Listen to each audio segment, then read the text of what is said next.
We normally do these videos on Thursday unless we have an important economic data coming out that we want to forestall until we get that data, and that was the case today. We got a read on the personal consumption expenditures. This is a read on inflation that is the Fed's favorite gauge of inflation, and it gave us what we wanted. So what is the bond market doing with it?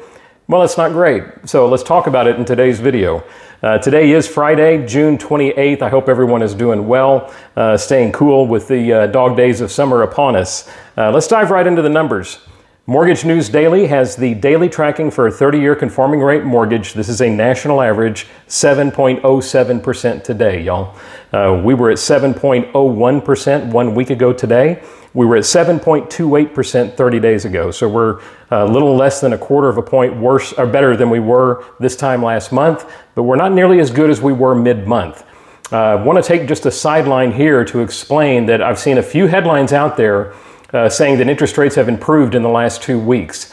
Y'all, that was true 2 weeks ago because the market, the media relies on Freddie Mac, and the way that Freddie Mac reports average interest rates is they are evaluating closed loans over the prior 7 days, and that report is delayed by 7 days. So the data that you're seeing released in the media when they say rates are improving, that's based on a Freddie Mac survey that is 14 days old by the time the media gets it out there. So it's factual data, it's just late. Mortgage News Daily uses an algorithm based on daily bond prices that is far more accurate and real time with where interest rates are. So that's why I use Mortgage News Daily to be very accurate on these calls. What we got with today's PCE report is frankly exactly what the markets had anticipated it would be. We saw core inflation, this is absent food and energy, down to 2.6% from 2.8% in the prior month. That's good news, y'all. When we were looking at inflation a year ago, in May, it was tracking at 2.8%. The year-over-year comparison has us at 2.6%. So we're good as far as that year-over-year comparison with a little bit of improvement, and it was right in line with expectations. When you leave food and energy out or in the number, we actually saw 0% in May, which was also expected. We've seen gas prices come down a little bit for this measured period, so we were anticipated to see the number including food and energy flat, and it was. So again, this report met expectations. We're not seeing a positive result in it, y'all. Rates are higher today than they were yesterday.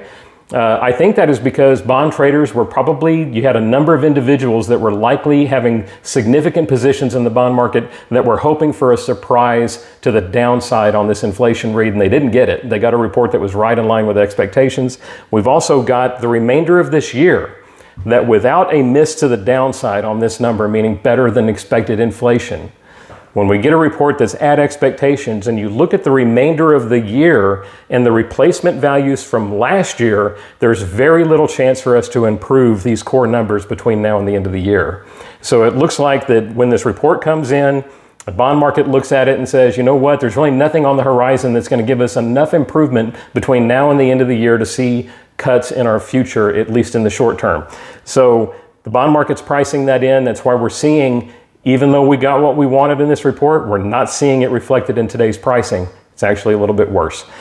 Any event, we're going to stay on top of it, y'all. I continue to nerd out on these numbers. I kind of love diving into the details of this and studying it every single morning because I like giving the best possible guidance to my clients that are out there shopping mortgages. What I say repeatedly, y'all, the timing of your lock is more important than ultimately who you lock with. There's not a huge variance between lenders that are in the same space in the marketplace. We're all quoting roughly the same rates, but the guidance that we provide borrowers on a day-to-day basis on what the markets are doing today and what rates might do tomorrow makes a key difference in when somebody should lock in a rate.